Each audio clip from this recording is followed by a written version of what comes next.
사무엘상 28장 1절 12절이고요. 오늘 28장 7절 말씀. 예. 뿌리는 영을 지닌 여자를 찾으라 합니다. 사무엘상 28장 7절. 사무엘상 28장 7절. 예. 같이 읽겠습니다. 그때 사울이 자기 신하들에게 이르되 나를 위해 뿌리는 영을 지닌 여자를 찾으라. 내가 그녀에게 가서 물으리라. 이에 그의 신하들이 그에게 이르되 보소서 엔돌에 뿌린 영을 지닌 여인이 있나이다. 엔돌에 뿌리는 영을 지닌 여자가 있나이다. 뿌린 영을 지닌 여자를 찾으라 했습니다. 정말 기도하고 시작합니다. 위대한 영으로간 주하나 감사합니다. 하나님께서 은혜 주에서 이 아침에 또 주의 영을 충만케 하시고 주의 말씀을 풍성하게 쏟아부어 주시옵소서. 아버지, 저희가 이전에 기록된 것을 통해서 배움과 훈계를 얻고 또 경고를 받고 또 저희들을 위해서 본보기로 기록된 일들을 통해서 많은 것을 또 깨달을 주시옵소서. 사랑 아버지 하나님께서 지역의 시험을 늘 이 성경 기록을 통해서 또 아버지 일상의 삶을 통해서 또 말씀을 들을 때, 볼 때, 읽을 때, 또 생각할 때 저희 마음속에 허락해 주실 간구합니다. 전능의 주 하나님, 주의 첫날 함께 모인 모든 혼들을 기억하시고 복을 주시옵소서. 아버지 하나님께서 도우셔서 저희가 우리 주님과 더욱더 밀착하게 하시고 또 이 세상에서 어리석은 자들로서 걷지 아니하고 지 없는 자처럼 그렇게 살지 않게 하시고 늘 주의 빛을 따라 말씀의 빛을 따라서 걸을 들어주시고 진리 한가운데로 걷도록 인도하여 주실 간구합니다. 아버지 하나님, 저희가 점점 영적으로 성장을 해야 되는데 오히려 퇴보하고 타락하고 실조하고 배교하고 이렇게 육신적이 되지 않도록 은혜 베푸시고 세상과 동화되지 않도록 해주실 간구합니다.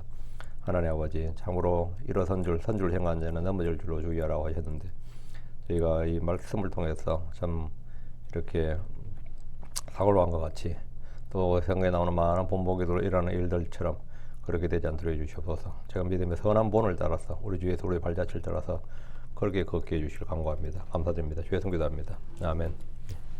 예, 오늘 뿌리는 영을 지닌 여자를 찾으라. 오늘 함께 공부할 말씀은 주의 기름 부음 받은 왕이었던 사울이 어디까지 떨어질 수 있는가를 보여주는 사건입니다.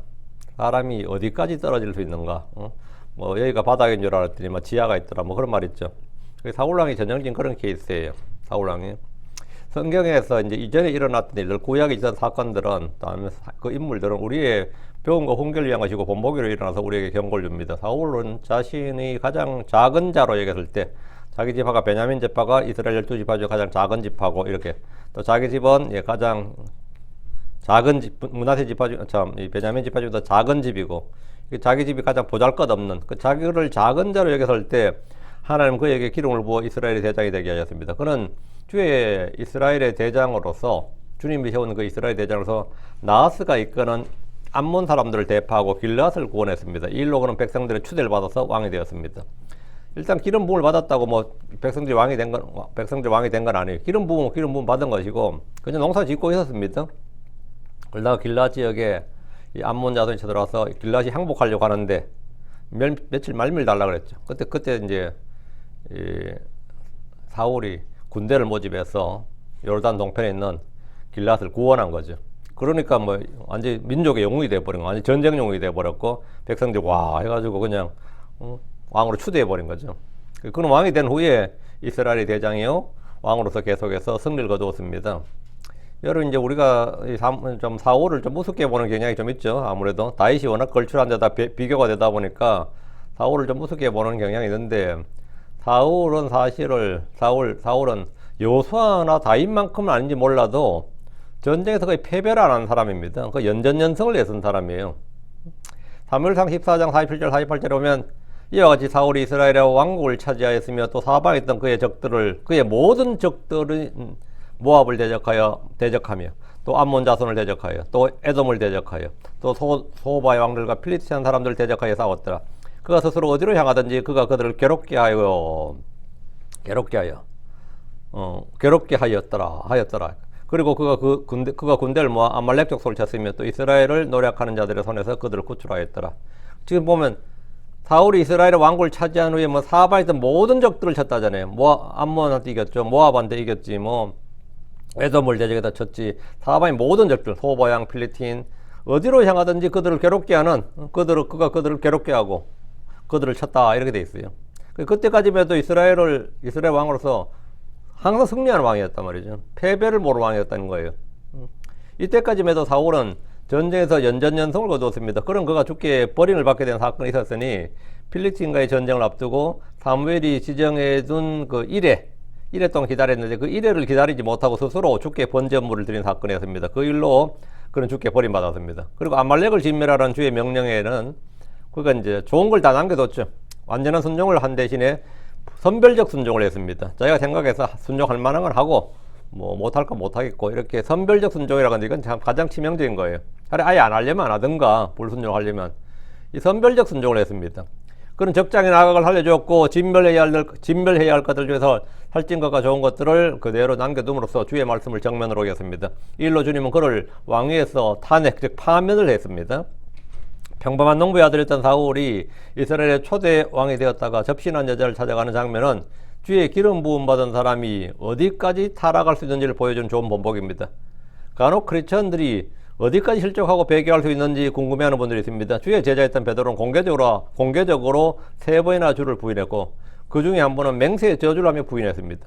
주의 예언자였던 요한은 주의 명령에 순종하기 싫어서 스스로 방향을 반대로 틀어서 다 씻었죠. 지금 스페인 쪽이죠. 그쪽 지중해로 가는 배를 타버렸습니다. 그러서 자신이 배에서 막 풍랑이 일고 난리가 나니까 어떻습니까? 나를 집어 던지라잖아요. 그 말은 뭐죠? 나 죽겠다는 겁니다. 나 죽이라고. 그 진짜 바다에 던져졌습니다. 그래서 순종하기 싫어서 스스로 바다에 빠져 죽는 걸 택했습니다. 야, 이게 뭐 하나님의 사람이 할 수 있는 일인가요?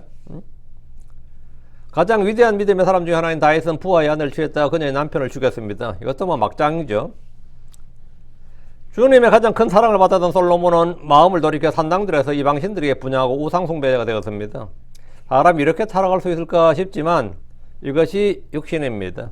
지금 이 시대도 수많은 성도들이 다양한 죄들로 실족하고 배교하는데 인간의 밑바닥이 그 끝이 어딘지 자신을 드러내는 경우가 허다합니다. 사울 왕 통치 40년은 끊임없는 전쟁의 역사였습니다. 사울은 주로 필리핀을 공격한 것이 아니라 그들이 쳐들어올 때마다 방어하는 디펜스죠. 다윗은 공격자였고요.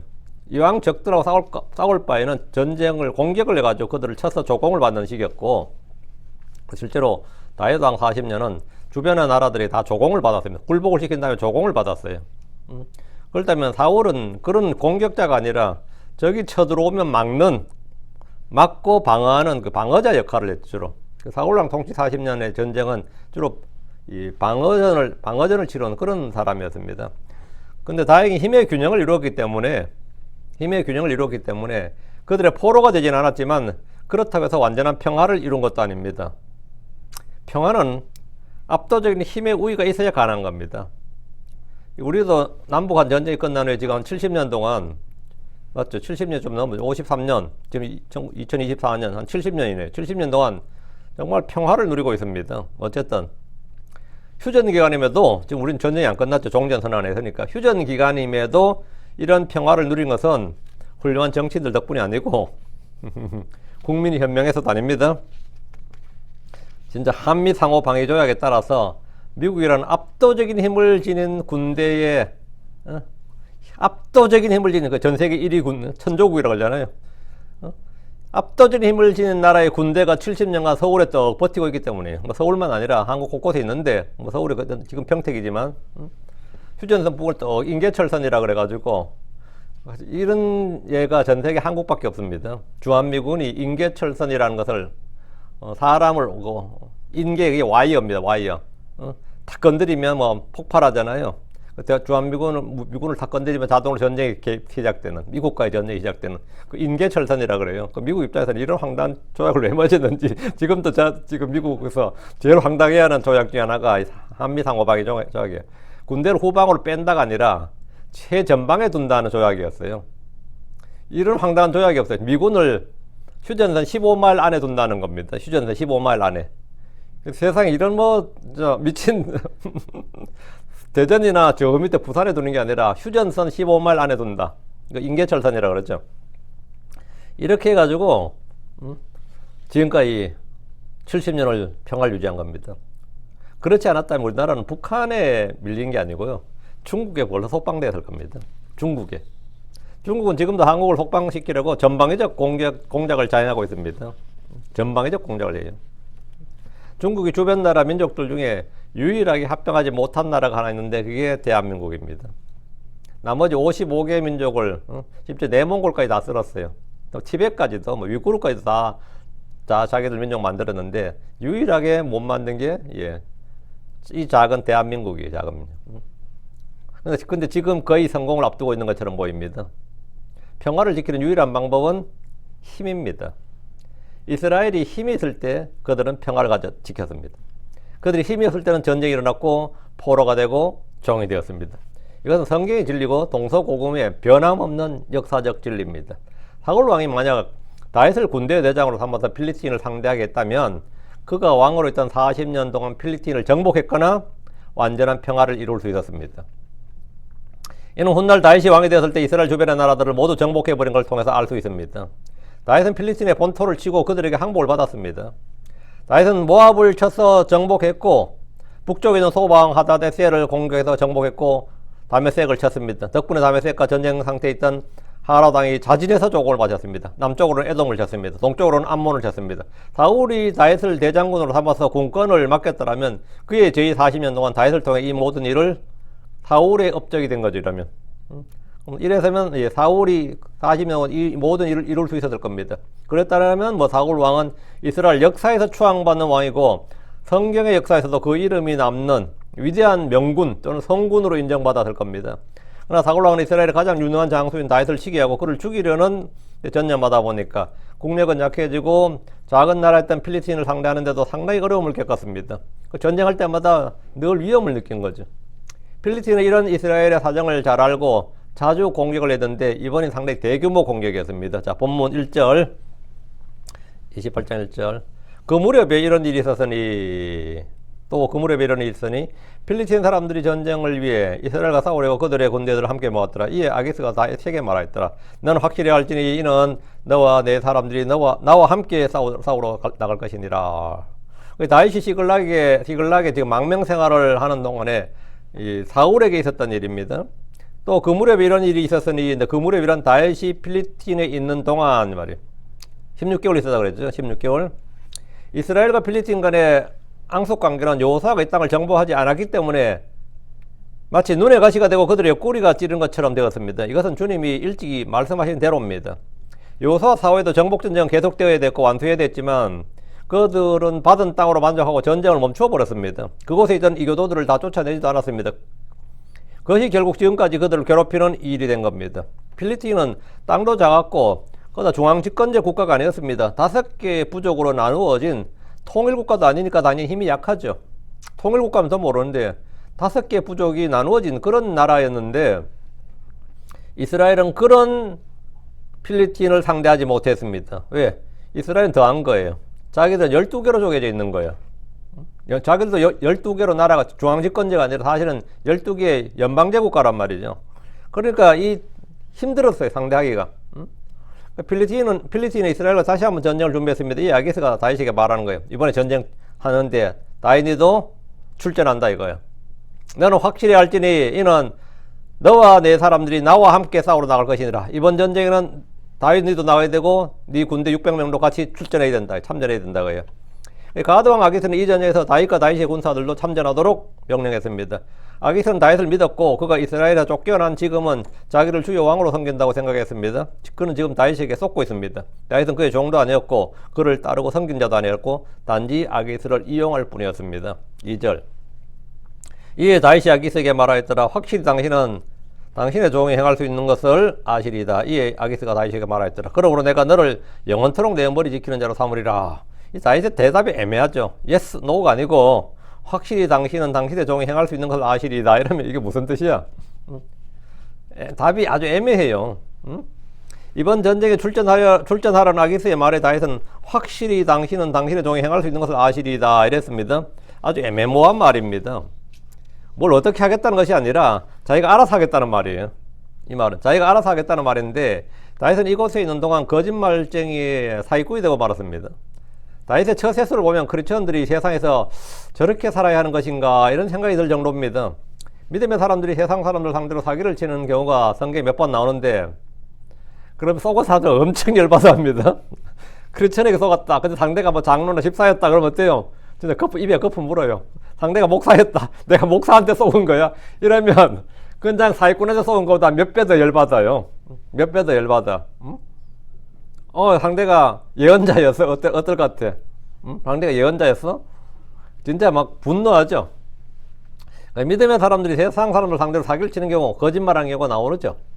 이제 아브라함이 가장 대표적인 사람입니다. 그럼 파라오에게 자기 아내를 누이라 속이고 많은 재물 얻었습니다. 그렇다고 이게 완전한 거짓말도 아니야, 그죠? 아주 애매한 거짓말을 했는데, 그럼 아비멜렉에게도 이 방법을 한번 썼습니다. 두 번 했죠. 이삭도 창세기 26장에서 필리스틴 왕 아비멜렉에게 자기 아내를 누이라 속였습니다. 리브가 야곱은 장자권을 상속받기 위해서 아버지를 속였습니다. 그러나 야곱은 라반에게 혹독하게 당했습니다. 야곱의 아들들은 요셉을 팔아 넘긴 후에 아버지를 속여버렸습니다. 속고 속이는 일이 믿음의 조상들이라 불리는 사람들에게 자연스럽게 일어났던 것을 볼 수 있습니다. 인간의 본성은 예나 지금이나 다 똑같습니다. 사람이 선하고 의롭고 훌륭해 보여도 그냥 사람일 뿐입니다. 다윗은 지금 필리스틴에 와서 가드 왕 아기스를 잘 이용해 먹고 있습니다. 아기스는 다윗을 얼마나 신뢰했는지 그의 말 같지도 않는 말을 듣고 뭐라는 거예요? 거룩으로 내가 너를 영원토록 내 머리 지키는 자로 삼으리라. 이 말은 뭐죠? 경호실장으로 만들 경호대장으로 하겠다는 거예요. 이 말은 다윗을 자신의 경호대장으로 삼겠다 이거예요. 가장 측근으로 두겠다는 겁니다. 자신의 안전과 생명을 다윗의 손에 맡기겠다는 것으로 최고의 신뢰를 보여주는 말입니다.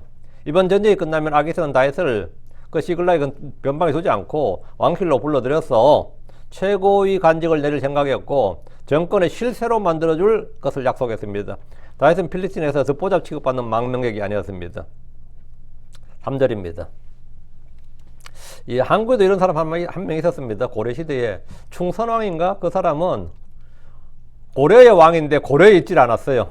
몽골에 있었습니다. 그래서 몽골 수도에 있으면서 거기서 그냥 왕이야. 여기는 그냥 한국 땅에는 그냥 한 명 대리 세워놓고 그 몽골에서 야 제발 네 나라로 가서 왕해라 그랬는데 난 가기 싫다 그러면서 계속 몽골에 머무르 그런 왕이 있어요. 몽골에서는 또 실세였어요. 상당히. 응? 상당히 그거 실세했던 이런 게 있었는데 제발 좀 네 나라 가서 하라니까 왕을 내가 왜 가 하면서 안 가고 계획했던 그런 왕이 있었어요. 응? 한국에 참 별의별 사람 다 있었는데 지금 뭐 그런 시기인데 지금 다윗이 지금 그 나라에서 듣보잡 망명객이 아니었다 이거예요. 상당히 왕과 친할 뿐만 아니라 그 정권 실세로 등극할 판국이었다는 거죠.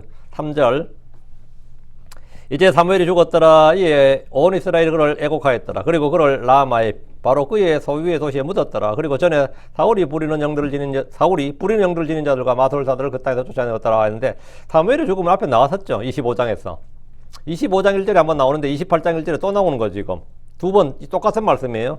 근데 여기서 갑자기 다시 언급하고 있는 것은 죽은 사무엘을 구하고 찾는 사람이 있었기 때문입니다. 사울왕은 전쟁이 벌어지자 이미 죽은 사무엘을 찾았습니다.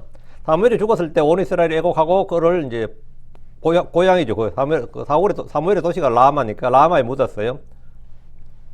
사울은 전에 부리는 영을 지닌 자들과 마술사들을 그 땅에서 쫓아냈습니다. 이스라엘 왕은 하나님 주신 율법에 따른 통치를 해야 되고 그 율법을 수호해야 하는 중요한 책임이 있습니다.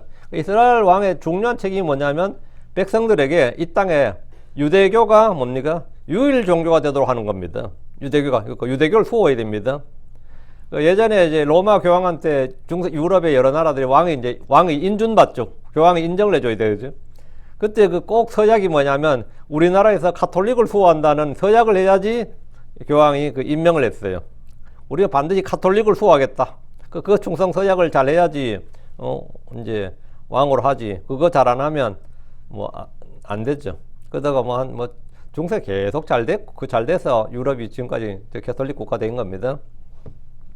근데 지금 여기도 유다 왕에도 이스라엘 왕에도 그 특징은 뭐냐면 하나님이 세우신 왕이기 때문에 그 나라에서 모세 율법이 그들의 기본 통치 규범이 되고 기본 율법이 되고 주 하나님을 섬기는 한번 유대 종교 유대교를 수호해야 돼요. 외국까지 확산 안 하더라도 그 나라에서는 지켜야 돼요. 그 중에 하나가 이제 우상 숭배자들을 척결하는 겁니다. 부리는 영을 지니는 자들과 마술사들을 그 땅에서 쫓아내는 것은 왕이 해야 될 기본 정책이죠. 여기서 부리는 영을 지닌 자들 이 말이 있는데 마귀 들린 자들이 마귀들에게 사로잡히고 마귀들의 뜻대로 행하는 종이 되는 것과 달리, 이제 그럼 마귀 들렸다, 신약에 주로 나오죠. 그럼 마귀 들렸다 그러면 완전 마귀에게 디먼 퍼제스트라 그래요. 완전 마귀에게 속박이 되는 경우죠. 마귀를 이용하는 게 아니라 자기가 마귀에게 속박을 당하는 경우고, 이건 이제 뭐 참 너무 힘든 케이스예요. 이런 사람 너무 힘든 케이스고, 여기 지금 나온 사람들은 뭐 점쟁이가 된다든가 뭐 무당이 된다든가, 이거는 불인형을 지닌 사람인데, 그 마귀가 그냥 같이 화목하게 사는 겁니다. 같이 사는 거예요. 같이 살면서 마귀를 이용해서 이제 내가 생업을 하기도 하고 돈을 벌기도 하고 유명세를 타기도 하고 그래요. 응? 이제 마귀의 뜻대로 행하는 종이 되는 게 아니라 달리 부리는 영. 왜 부리는 영이라고 번역했냐면, 예, 마귀를 이용하는 거예요, 사람이. 그러니까 부리는 영을 지닌 사람들은 그 영들을 이용해서 이제 점도 치고, 남의 운세도 봐주고, 뭐 이런저런 일도 하고, 종교도 만들고, 뭐 신기를 발휘해서 이런저런 해서 자신의 이름도 날리고, 뭐 이런 사람들이 이제 불인형을 지닌 사람이라고 합니다. 불인형을 지닌 사람들 중에 남의 과거 일들이나 비밀들을 알아내거나 미래의 기륭을 뭐 예언해 주기도 하고, 자신의 권위를 높이고 돈을 벌기도 합니다. 용하다는 소문이 나면 권력자들과 결탁해서 부귀 영화를 누리기도 합니다. 용하다 소문만 나면 뭐 그 사람도 인생 펴요. 응? 용하다 그러면. 율법은 이들을 반드시 사형에 처하라고 명령합니다. 불인 영을 지닌 사람들이 이런 일을 하면 주의 영을 받아 주의 말씀을 선포하는 사람들과 혼동을 주게 되고, 주 하나님을 여러 잡신들 중에 하나로 만들어 버리기 때문입니다. 주의 백성이 하나님의 영, 하나님의 말씀을 받은 예언자가 아닌 다른 영을 지닌 사람들에게 귀를 기울이게 됩니다. 그래서 율법은 이스라엘 안에 이런 사람이 없도록 하라고 했습니다. 사울은 왕이 되었을 때 이스라엘 안에 이런 사람들을 쫓아내었습니다. 이런 일은 사울의 치적 중에 하나입니다. 이건 사울의 업적이에요, 업적. 잘한 일이죠, 아주. 뭐 우리가 사울을 그렇게 무시할 일은 아닙니다. 40년 동안 전쟁도 마지막 필리스틴과의 전쟁 빼고는 다 이겼어요. 사울은 그렇게 뭐 무능한 왕이라든가 그런 건 아닙니다. 이런 업적도 있었다 이 말입니다. 그건 다만 이제 우리의 주인공 다윗을 핍박했기 때문에 아주 나쁜 놈처럼 취급당하는 거지, 사울이 그런 사람 아니에요. 연전연승을 했어요. 그리고 업적이 많아요, 솔직히. 그리고 이렇게 한국에도 이런 사람이 하나 있었는데, 제 어릴 때만 해도 말이죠, 동네마다 나무에 뭐가 걸려있고 말이야, 어느 동네 가보면 성황당도 있고 한데 그게 어느 날 싹 사라졌어요. 저희 동네가, 제가 항상 산을 통과해야 저희 동네를 보거든요. 왜요? 이 산을 넘으면 이쪽 동네가 나오고, 이 산을 넘으면 이쪽 동네가 나와요. 저는 이제 산을 넘고 강을 넘어 학교를 가니까 몇 개의 마을을 지나서 학교 가는데, 근데 산에서 참 우리 동네가 진짜 계속 바뀌어요. 왜? 새마을 운동이라 그래가지고 뭐 지붕을 뭐 알록달록하게 색칠하고 도로 만들고 뭐 벽 세우고 하다 보니까 진짜 동네가 팍팍 바뀌는 게, 애가 학교 갔다 오면 이래 보면 오늘 누구 집 지금 색칠하고 있네, 이게 저 집은 빨간색, 저는 파란색 뭐 이렇게 다 칠하는데 예뻐요. 전부 초가집이 전부 다 기와집으로 슬랫으로 다 바뀌고 뭐 이랬단 말이죠. 겉껍데기라도 동네가 신장로가 쫙 생겨가는 게 진짜 뭐 어린 마음에 봐도 산에서 이래 내려보면, 학교 갔다 오면서 보면 오늘도 뭐 동네가 막 바뀌고 있어. 근데 이제 제일 크게 바뀌는 게 뭐냐, 어느 동네도 갑자기 뭐 동네 입구에 들어오는데 뭐가 천이 걸려있고 나무에 천이 걸려있고 이런 것들이 싹 다 사라졌어요. 왜 그랬을 것 같아요? 서기들, 면에서 나온 서기들이 와서 다 치워. 다 치워요. 다 치워버리고 불질러 버리고 다 쫓아내버리고 그 사람들 어딘가 숨어야 돼. 근데 우리나라에 사울보다 더 위대한 왕이 하나 있어요. 그게 박정희씨였어. 미신 타파 해가지고 이 사람은 크리스천도 아니었지만 동네 그 꼬라지를 못 본다 이거요. 난 동네에 그런 대한민국에 그런 이런 미신이 창고랑 꼬라지를 못 본다 해가지고 그들 전부 다 어디 다 숨어들어서 뭐 영업했지, 대놓고 영업을 못 하는 거예요, 이제부터는. 대놓고 영업했다 그러면 난리 나는 그런 건데, 다 쫓아내는 건데, 이런 일은 사울의 치적입니다. 잘한 일이죠. 칭찬해야지. 4절입니다. 그리고 필리스틴 사람들이 그들끼리 함께 모였으며 또 수넴의 진을 쳤더라. 그리고 사울이 온 이스라엘을 함께 모았더라. 예, 그들이 길보아의 진을 쳤더라. 이스라엘과 필리스틴과 이제 전쟁이 시작되는데, 이번 전면전이에요. 작은 국지전이 아니고 필리스틴 사람들이 모여 수넴의 진을 쳤습니다. 사울 역기 이 전쟁을 위해 이스라엘을 모았습니다. 모았다는 말은 이제 전시 소집, 전쟁 동원령을 내려서 군대를 모았다는 말인데, 필리스틴 군대는 수넴의 진을 쳤고 사울이 모은 군대는 이제 길보아의 진을 쳤는데, 수넴은 가나안 전쟁 정복 후에 이제 이사갈 지파에게 분배된 땅인데, 다윗의 마지막에 다윗이 이제 몸에 온도가 쓰다르니까 이제 늙어서 이제 그래 될 때, 체온을 높이기 위해서 그 아비삭이란 여자라나 처녀라면 고용을 했죠. 소위 말하면. 그 부인이라 해도 그렇고, 좀 애매하게 부르기 애매한데, 처녀 아비삭의 고향이 수넴 여인입니다. 엘리사를 후원했던 자가 뭐죠? 수넴 여인 엘리사, 이래 나오죠. 그리고 사울이 진을 친 길보아는 사마리아와 갈릴리 사이에 에스드렐론 평지 동쪽 산악지역입니다. 5절. 그리고 사울이 필리스틴 사람들의 군대를 보았을 때 그가 두려워하였고 그의 마음이 크게 떨렸더라. 이스라엘의 왕인 사울은 필리스틴 사람들의 군대를 보았을 때 두려움이 있었습니다. 전쟁 한두 번 한 것도 아닌데 이번 전쟁은 왜 두려웠던 거예요? 이때 이제 사울로 지금정 놓으면 백전노장이거든요. 전쟁 한두 번 한 것도 아니고 한 40년째 하는 거예요, 지금. 그럼 이런 전쟁 별로 저게 아닐 것 같은데 이게 지금 이제 믿음이 약해지니까 마음에도 두려움이 커지는 거예요. 믿음이 약해지면 약해질수록 마음의 두려움은 점점 커집니다. 이제 나이도 들었고 이제는 이제 그만하고 싶은 거죠, 사실은. 주의 영이 충만하면 상관없는데 전쟁이란 것이 평생을 해도 언제나 두려운 게 전쟁입니다. 믿는 자들은 승리가 보장된 전쟁을 합니다. 하나님은 그리스도를 통해 언제나 승리를 주시는 분이고 항상 이기게 하시는 분이기 때문입니다. 근데 이게 늘 궁금한 게 읽을 때마다 사울이 이런 전쟁을 지금은 아들한테 맡기면 될 것 같은데 믿음 좋은 아들이 하나 있잖아요. 응? 그죠?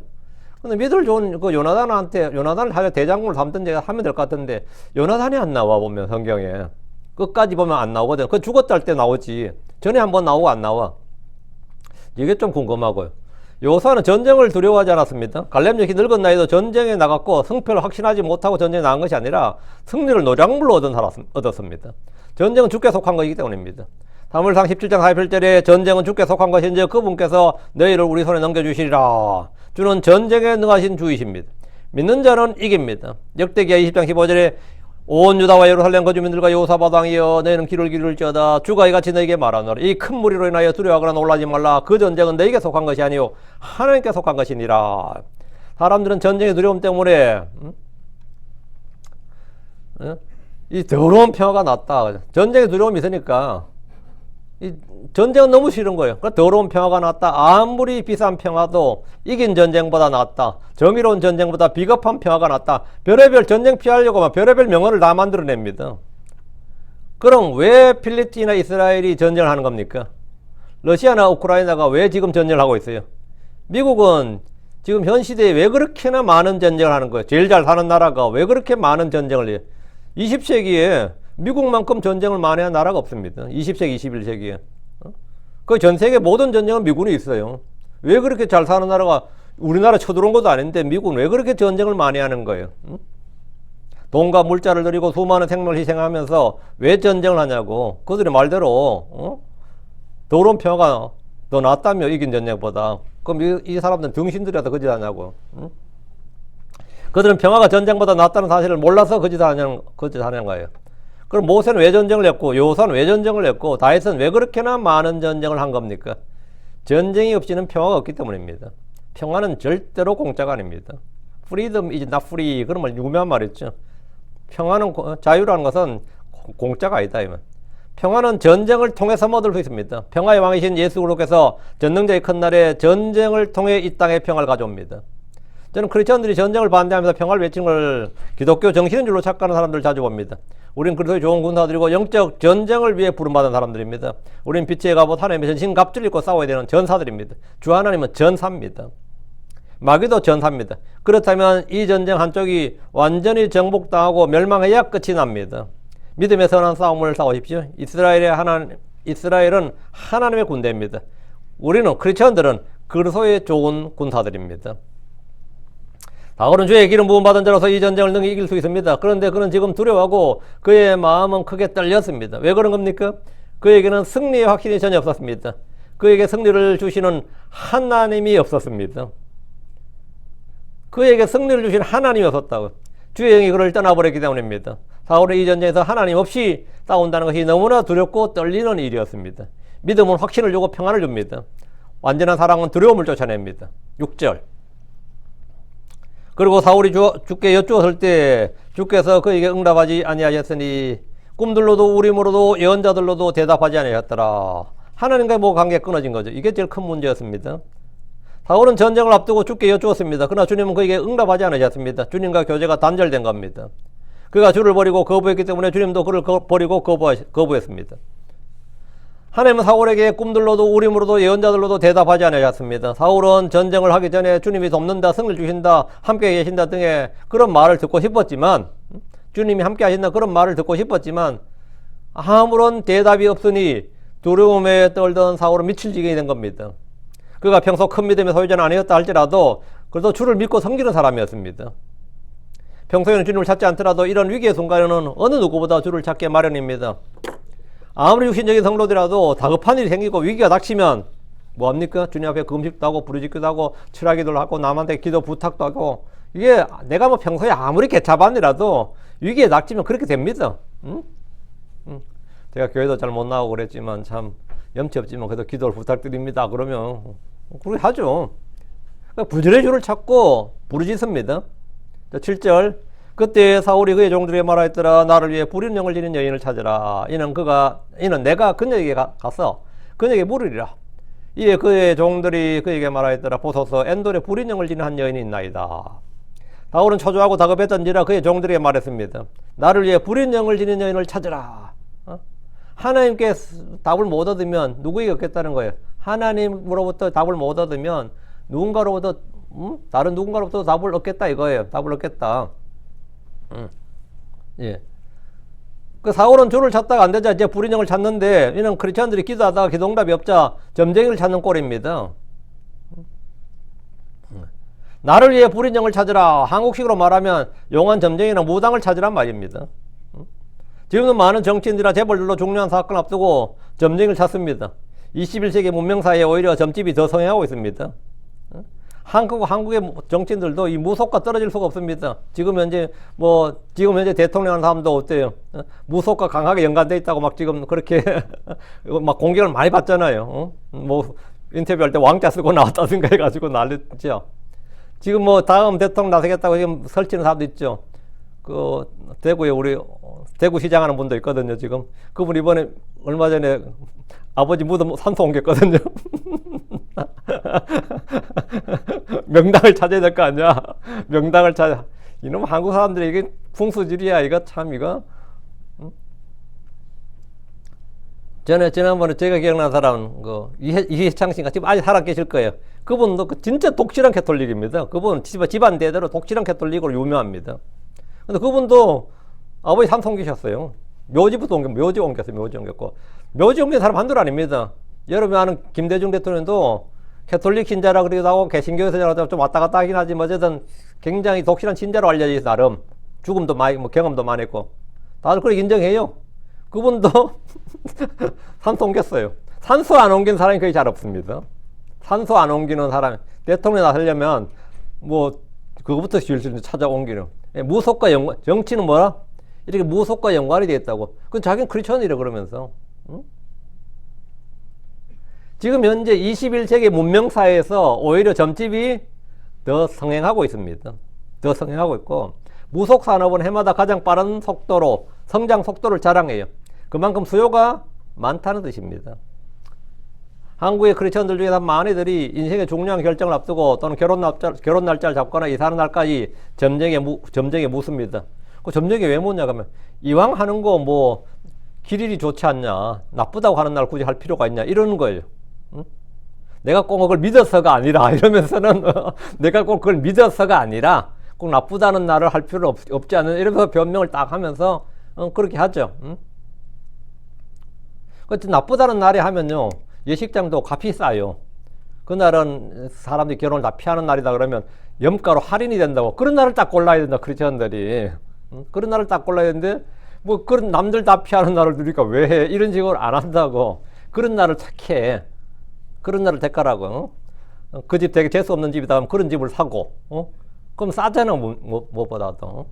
그런 집을 거기 뭐 몇 명 자살했습니다 이러면 어때요? 아, 그 집이 우리 집이다 이렇게 생각하고. 이러면 크리스천들이 그렇게 해서 승리해 나가야 되는데 찜찜하니 싫어 이러면서 이제 하죠. 그 집이 그래서 뭐 계속 성공해서 나간 집입니다. 그 집이 운세가 좋은 집입니다. 터가 좋은 집입니다. 그럼 어때요? 같이 기분이 좋아서 뭐 옷도 언제 사고. 이 크리스천들도 보면 상당히 사실은 이 영향을 받고 있다고. 응? 네. 저 솔직히 한국 크리스천들 특히 그래요. 사울왕 역시 무속에 물든 유대교인이었습니다. 사울은 이제 크리스천 아니잖아. 무속에 물든 유대교인이 된 겁니다. 무속에 물든 유대교인. 이는 내가 그녀에게로 가서 그녀에게 물으리라. 사울은 주의 영에 떠났으니 스스로 주께 물을 수 없었고 그렇다고 물어볼 예언자도 없었고 그러니 스스로 불인 영을 지닌 자에게 가서 물어보겠다고 합니다. 우리나라 5.16 군사혁명을 계획했던 장교들이 이제 김정필 씨가 그 말 했어요.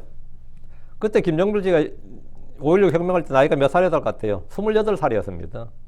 일본 수상하고 외교 차관 가져올 때 나이가 30이 안 됐어요. 그 젊은 장교가 20대 장교가 지금 국가에 저게 된 거, 그 2인자격이 된 거죠. 그럼 이 혁명을 성공 못하면 전부 자기들은 전부 다 군사법조에 있어서 전부 다 총살이야. 마지막 한 일이 뭐겠어요? 예, 배구낚 시를 찾아간 겁니다. 그 당시 한국에서 제일 유명한 점집이죠. 가장 유명했던 점쟁이를 딱 찾아가서 일의 성공 여부를 물었다 그래요. 그럼 오는데 물어보지도 않는데 딱 방문을 집에 들어가자마자 딱 마루에 서서 이놈들이 큰 일을 저지르려고 하고 있구나. 성공한다고 딱 말해줬어요. 성공한다고. 그러니까 확신을 가지고 뭡니까? 이렇게 성공했죠, 어쨌든. 그 양반 어떻게 됐겠어요? 모든 정치인들이 찾아가는 스승이 됐어요. 한국의 모든 정치인들이 찾아가는 스승이 됐다고. 그들 중에는 신자도 있고 불신자도 있습니다. 당연히 신자도 있고 불신자도 있어요.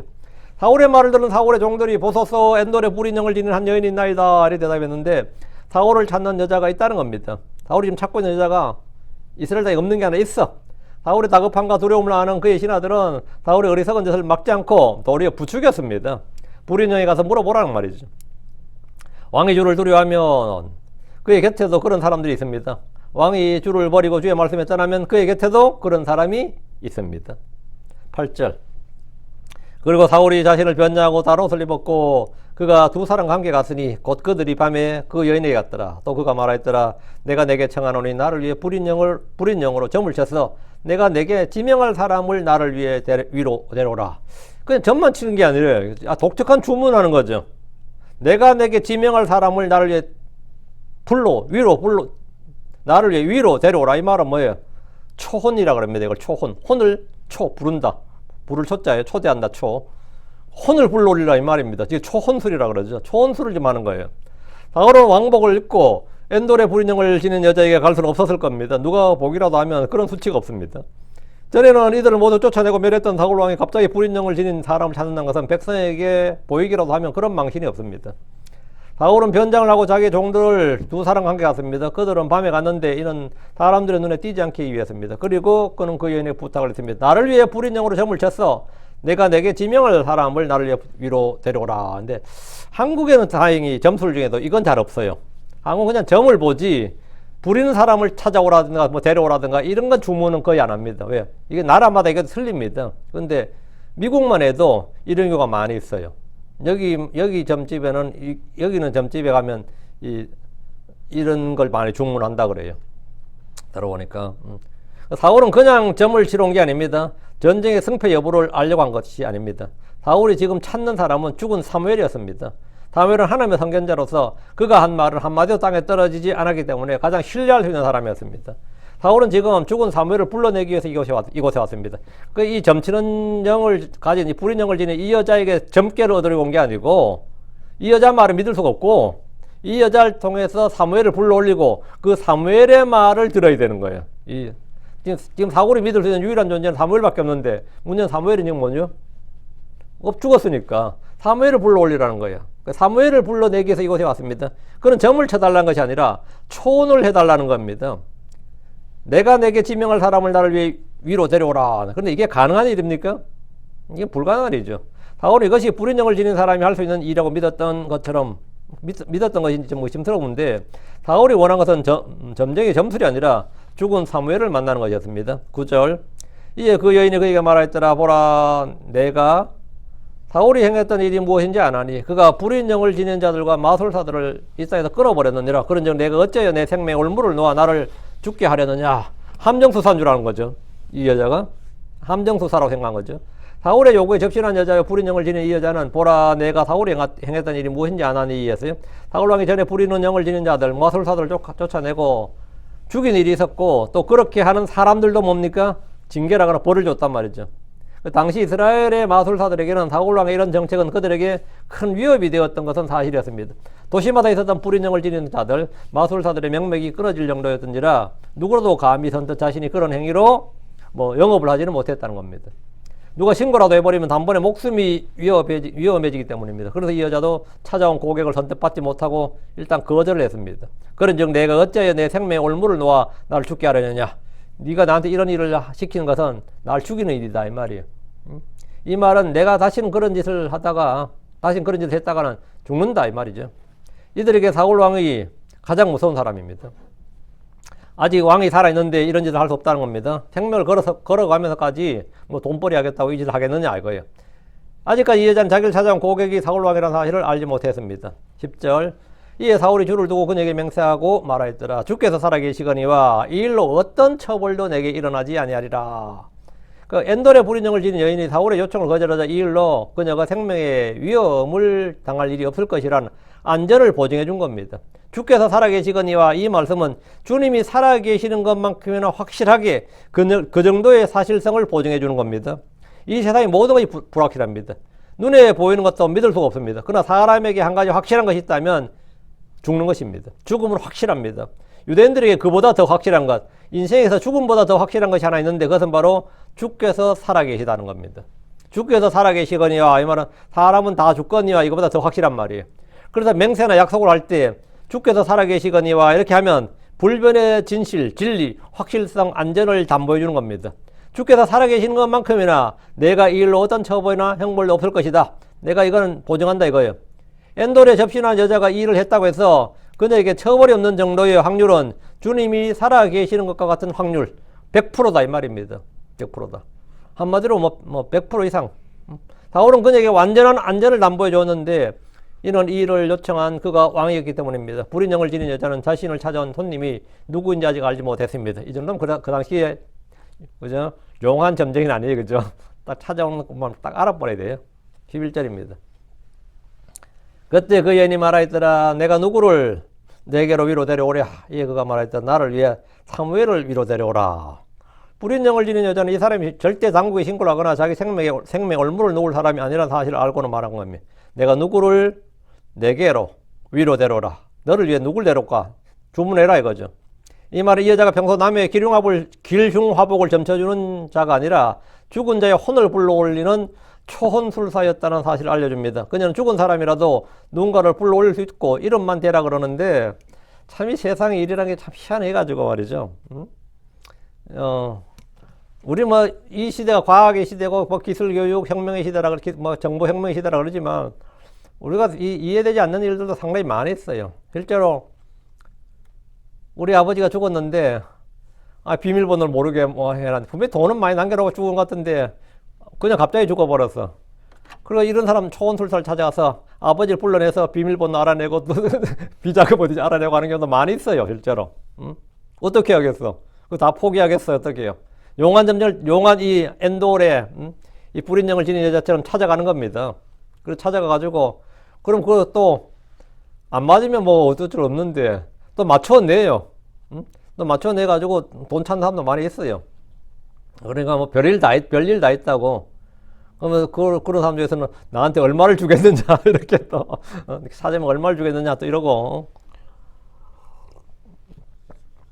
이게 사울이 이제 나를 위해 사무엘을 위로 데려오라 했죠. 사울은 죽은 사무엘을 찾았습니다. 사무엘은 그에게 기름을 부어준 왕이었고 그가 한 말 한마디도 땅에 떨어진 적이 없었습니다. 하나님이 아무런 대답을 해주지 않았으니 어르신이 죽은 사무엘에게라도 무언가를 듣고 싶었던 겁니다. 사무엘은 지금 지하 낙원에 있습니다. 그의 몸은 나무에 묻혀있고 이미 흙으로 돌아갔습니다. 그의 영은 하늘에게 갔습니다. 그의 영은 지하 낙원으로 유대인들이 말하는 아브라함의 품에 지금 있습니다. 예수님께서 부활의 첫 열매가 되실 때까지 구약 성도들의 혼은 지하 낙원에 있습니다. 어떤 사람들의 혼은 지옥에 있습니다. 우리 주께서는 십자가에 못 박힌 한 강도에게 내가 오늘 나와 함께 낙원에 있으리라 하셨습니다. 주님 십자가에 못 박혀 죽으셨을 때 그 몸은 여전히 십자가 위에 있었습니다. 그리고 장사되어 동굴 무덤에 놓였습니다. 그러나 그분의 혼은 땅의 심장부인 지옥으로 가셨습니다. 주님 혼은 지하로 가셔서 할 일이 많으셨습니다. 주님 성령으로 말미암아 감옥에 있는 영들이 가서 선포하셨고, 그리고 낙원으로 오셔서 복을 선포하셨습니다. 이런 까닭에 죽어있는 자들에서 복음이 선포되었나니, 이런 말씀이 베드로전 4장 6절에 있습니다. 그리고 거기에 있는 혼들을 이끌어 셋째 안을 낙원으로 옮기셨습니다. 여기서 문제는 과연 이 땅에 접신한 사람들, 마술사들 또는 불인 영을 지닌 사람들이 죽은 사람의 혼을 이 땅으로 불러올릴 수 있느냐는 겁니다. 이게 속임수 아니냐, 사기 아니냐 이거죠. 당시 사울은 불인 영을 지닌 사람에게 그것이 가능하다고 생각했기 때문에 이 여자를 찾아온 겁니다. 이 여자가 이 불러오는 게 불가능하다고 생각했으면 아예 찾아올 일이 없었던 거죠. 속임수로 생각했으면 아예 찾아오지 않지. 당시 사울은 불인 영을 지닌 사람에게 그것이 가능하다고 생각했고 그렇게 믿었던 겁니다. 이 연 역시 이 일이 가능하기에 내가 누구를 내게로 위로 데려오랴 이렇게 물었습니다. 그리고 그녀는 사무엘을 불러올렸어요. 지하 낙원에서 안식하고 있는 사무엘의 혼을 불러올린 겁니다. 이 일은 사기인가 진실인가 아니면 마귀의 장난인가 하나님의 역사인가. 성경에 기록된 이 본문은 크리스천들 사이에 또 교파들 사이에 굉장히 이견과 다양한 주장이 이제 존재하죠. 이제 소위 말하는 난해 구절이란 거예요. 말도 안 되는 헛소리다. 그 불인 영을 지닌 여자가 하는 일을 우리가 어떻게 믿냐 이게 하나고, 마귀의 속임수다 이건 그냥. 하나는 이 여자가 평소 거짓말로 사기를 쳤다가 정말 불러올린 것이 맞다 등등 이제 다양한 주장이 있고, 이건 다음 시간에 하겠습니다. 12절. 그리고 그 여인이 사무엘을 보았을 때 그녀가 큰 목소리로 외쳤더라. 그리고 그 여자가 사울에게 이야기하여 말하기를 당신이 어찌 나를 속이셨나이까? 이는 당신은 사울이시기 때문입니다. 사무엘을 보고 누구를 안 거죠? 사울을 안 거예요. 사무엘을 보고 사무엘을 안 게 아니라 사무엘을 보고 찾아온 손님이 사울이란 걸 알았어요. 그 여인은 사무엘을 봤어요. 자, 잘 보세요. 그리고 그 여인이 누굴 봤다고? 본문을 잘 봐야 돼요. 사무엘을 보았을 때 그랬죠. 그 여인이 사무엘을 봤다고요. 그 여인은 사무엘의 환상이나 사무엘의 영을 본 것이 아니고 사무엘을 봤습니다. 이것이 성경 기록입니다. 어떤 해석도 성경 기록보다 앞설 수는 없습니다. 기록을 능가한 의견이나 주장이나 해석은 존재할 수 없습니다. 성경은 분명히 그 여인이 사무엘을 봤다고 합니다. 잘못 본 것이 아니고 사무엘로 가장한 부자한 영이나 마귀를 본 것이 아닙니다. 그 여자는 사무엘을 봤고 큰 목소리로 외쳤습니다. 그리고 그 여자가 사울에게 이야기하여 말하기를 당신이 어째 나를 속이셨나이까 했습니다. 그녀는 사무엘을 본 후에 자기를 찾아온 손님이 사울왕인 걸 알았습니다. 불인 영을 지닌 사람들이나 마술사들에게 사울왕은 죽음의 사자였고 재앙의 천사나 다름없는 사람입니다. 이건 완전히 막 기겁하는 거죠. 아까 분명히 막 주께서 살아계시거니와 했는데 상대가 사울왕이면 어떻게 되는 거죠? 말이 달라지는 거지. 이 왕은 생사 여살권이 있잖아요. 그녀는 지금 함정수사에 걸려들었다고 생각했습니다. 사울의 맹세를 믿고 사무엘을 불러올렸는데 그것을 부탁한 사람이 자기를 죽이도록 명령한 왕이었던 겁니다. 얼마나 황당한 일이겠어요. 이는 당신은 사울이시기 때문입니다. 이 여자는 사무엘을 보고는 곁에 있는 변장한 채 찾아온 사울의 사람, 이 사울의 정체를 알아봤습니다. 사무엘이 그녀에게 그가 사울인 것을 알려주었는지 아무런 기록이 없는데 사무엘을 보면 사울을 알 수 있다는 것은 매우 놀라운 일입니다. 이는 거룩한 것을 알면 배우지 않아도 속된 것을 곧바로 알 수 있고 진짜를 알면 가짜를 즉시 알 수 있는 것과 같습니다. 진짜를 알면 가짜라는 걸 안 배워도 진짜가 아닌 것은 알게 되죠. 진짜가 아닌 건 다 가짜지 뭐. 그러니까 진짜를 알게 되면, 내가 진짜를 알게 되면 가짜를 다 알게 돼요. 가짜를 다 알게 됩니다. 그리고 내가 참 하나님을 알게 되면 우상들에 대해 따로 배우지 않아도 뭡니까? 예, 가짜 신들. 그러니까 아마 우상들을 다 알게 되죠. 내가 거룩한 것을 알게 되면 뭘 알게 된다? 속된 것을 그건 자동으로 알게 되면 그건 자동입니다. 자동으로 알게 돼요. 그러니까 예수님을 알면 세상의 모든 거짓 신들과 우상들을 알 수 있습니다. 참된 그리스도의 복음을 내가 믿고 알게 되면, 내가 진짜 구원을 받게 되면 가짜를 다 알게 됩니다. 가짜를 다 알게 돼요. 사무엘을 본 이 여인은 변장한 채 찾아온 사람이 사울인 것을 알고 큰 소리로 외쳤습니다. 완전히 얼마나 즐거웠겠어요. 그때 이제 왕이 지금 지금 사울 왕이 찾아온 거는 이 여자 죽였다 찾아온 게 아니죠. 이제 사무엘을 만나기 위해서 왔으니까 두려워 말라 이렇게 이제 안심을 시키겠죠. 그건 이제 13절부터 다음 시간에 하고, 예. 다음 시간에 이제 끝까지 하도록 하겠습니다. 오늘까지. 예. 사람이 지금 사울이 지금 이제 코너에 몰리니까, 예, 주의 영을 받아서 주의 기름 부음을 받아서 주의 영을 받아서 이 평생을 살았던 사람이 점점 타락해서 지금 이제 불인 영을 찾는, 불인 영을 지닌 여자를 찾아가는 것까지.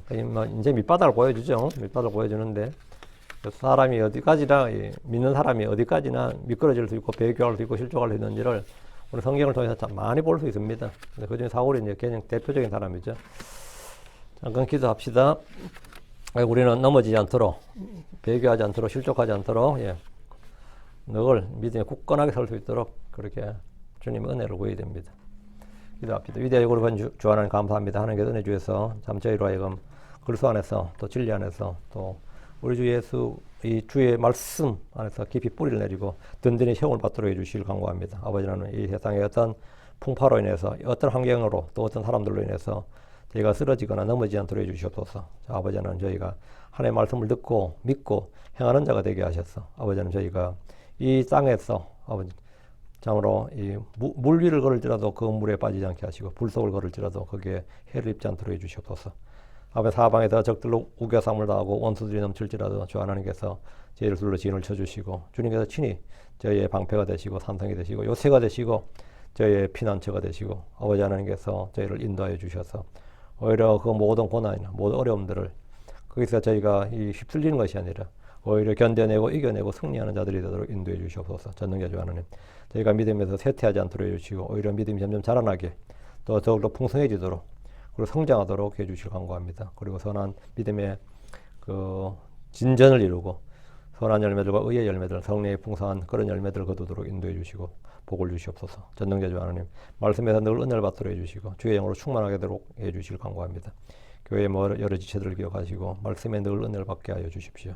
늘 참으로 성령으로 충만하게 하시고 복을 받게 영적인 복으로 충만하도록 도와주십시오. 감사드립니다. 주의 성기도합니다. 아멘.